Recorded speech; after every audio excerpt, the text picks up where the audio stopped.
नमस्कार, आप देख रहे हैं जनित एशिया। आपके साथ मैं तनु चतुर्वेदी। चुनावी चौपाल के इस खास सेगमेंट में आप सभी का स्वागत है। रुक करते हैं खबरों का। मुख्यमंत्री नायब सैनी रोहतक पहुंचे और प्रदेश मीडिया सेंटर का उद्घाटन किया।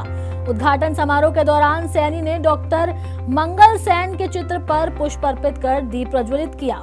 इस अवसर पर प्रदेश अध्यक्ष मोहन लाल बडोली, चुनाव प्रभारी विप्लव देव, प्रदेश महामंत्री अर्चना गुप्ता, प्रदेश प्रभारी सतीश पुनिया भी मौजूद रहे। सैनी ने मीडिया सेंटर के उद्घाटन के बाद कार्यकर्ताओं को संबोधित करने की योजना बनाई। पृथला के पूर्व विधायक और कांग्रेस प्रत्याशी रघुवीर तेवतिया को पृथला ब्लॉक के 38 गांव के सरपंचों ने अपना समर्थन दिया। इस मौके पर पृथला के गांव विधायक रघुवीर तेवतिया ने सरपंचों को मिठाई खिलाकर, पार्टी पटका पहनाकर कांग्रेस में शामिल किया और उन्हें पूरा मान सम्मान देने का वायदा किया। हुड्डा साहब का 10 साल का भी राज देखा, खट्टर साहब का भी देखा। अगर ज्यादा खोल के बताने का इतना समय नहीं है, लेकिन जनता ने जो अंतर देखा है उसे देखते हुए आज जनता की जो नजर है वो कांग्रेस पार्टी की तरफ है और हरियाणा की जनता ने ठान लिया है कि कांग्रेस को लाना और भाजपा को भगाना है। आपके सामने है। आज उसी कड़ी में पृथला ब्लॉक के सरपंच एसोसिएशन की तरफ से जितने भी हमारे भाई सरपंच आए उनको विश्वास दिलाता हूं, आपको किसी को अपने हिसाब से किसी को साथी को गांव के लाना चाहते हो, स्वागत है, लेकिन आप अकेले आएंगे तब भी उतना ही स्वागत है। हम जो यहाँ रघुवीर सिंह तेवतिया जी जो हमारे कांग्रेस के विधायक हैं, पूरी सरपंच एसोसिएशन की तरफ से उनको समर्थन देने के लिए आए हैं। हमने पीछे 2 बार मीटिंग रखी थी कि भी अपने सरपंच साथियों के साथ मिलकर के कि इस चुनाव में क्या किया जाए, तो सभी ने एक मत होकर के ये निर्णय लिया कि भी हम कांग्रेस के साथ रहेंगे, अपने रघुवीर सिंह तेवतिया जी के साथ रहेंगे, क्योंकि हमने 2 साल का शासन 25 नवंबर 2022 को सरपंच नए बने थे। 2 साल का शासन बीजेपी का देखा, हम सिर्फ कागजों में सिमट के रह गए। पहले 2 लाख रुपए की बाउंडेशन हमारे ऊपर थी, फिर 5 लाख रुपए की लिमिट कर दी, अब अंत में आके 21 लाख रुपए की लिमिट करी, उसमें भी 50% की कैपिंग लगा दी। मतलब हम कागजों में ही बंधे हुए हैं, हम खुल के कोई विकास कार्य नहीं कर पा रहे। उस वजह से हम सब ने निर्णय लिया कि भाई हम कांग्रेस के साथ चलेंगे और अपने जिस उम्मीद से गांव के लोगों ने हमें चुन करके भेजा, उसी उम्मीद से हमें पूरी आशा नहीं, विश्वास भी अपने रघुवीर सिंह तेवतिया जी से कि कांग्रेस के आने के बाद हमारे सरपंचों को विकास के लिए धनराशि मिलेगी और हम अपने गांवों का खुल करके विकास कर पाएंगे। आज हम सभी ने मिलकर, सभी सरपंच पृथला ब्लॉक के सरपंचों ने सभी ने मिलकर एक कांग्रेस को समर्थन दिया है, रघुवीर सिंह तेवतिया जी को समर्थन दिया है। और उसका मुख्य कारण यह है कि हमारे पिछले समय में सरपंचों को कोई मान सम्मान नहीं मिला, ना ही हमारे कोई गांव का विकास हुआ।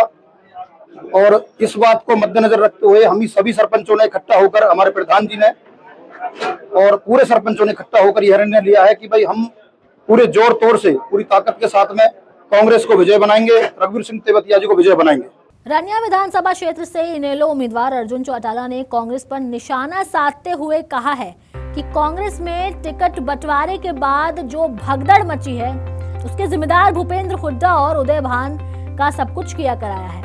वहीं अर्जुन चौटाला ने अपनी जीत का दावा करते हुए भाजपा पर भी निशाना साधा है और कहा है कि जिस पार्टी की सरकार प्रदेश में रही हो, उन्हें ना लोगों के हित में काम किया और ना ही कार्यकर्ताओं की सुनवाई की, तो उस पार्टी का भी इस चुनाव में बुरा हाल होने वाला है। क्योंकि आज सारे प्रदेश भर के अंदर लोगों के मन की एक बात है कि भी ये कांग्रेस और बीजेपी दोनों सरकारों से लोग तंग आ रखे और लोगों ने मिलकर के एक फैसला करा है, अब की बार हम इनेलो बीएसपी के गठबंधन को जिताने का काम करेंगे।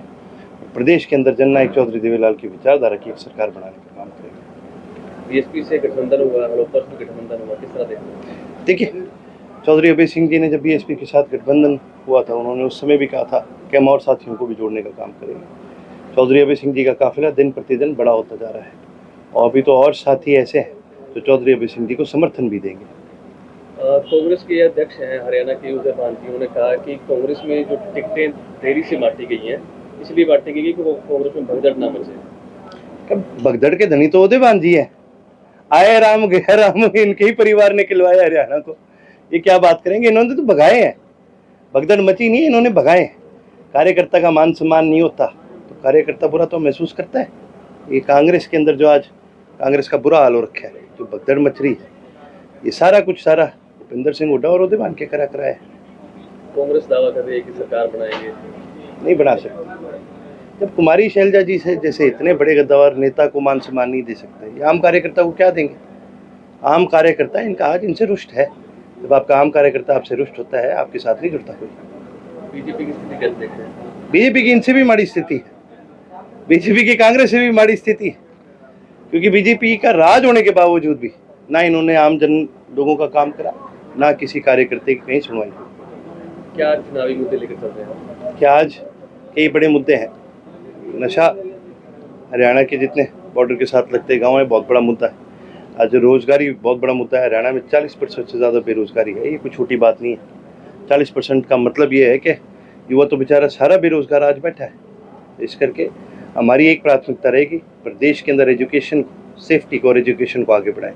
और फिलहाल के लिए मेरे साथ चुनावी चौपाल के इस खास सेगमेंट में इतना ही। देश और दुनिया की तमाम खबरों के लिए आप देखते रहिए जनहितैषी। नमस्कार।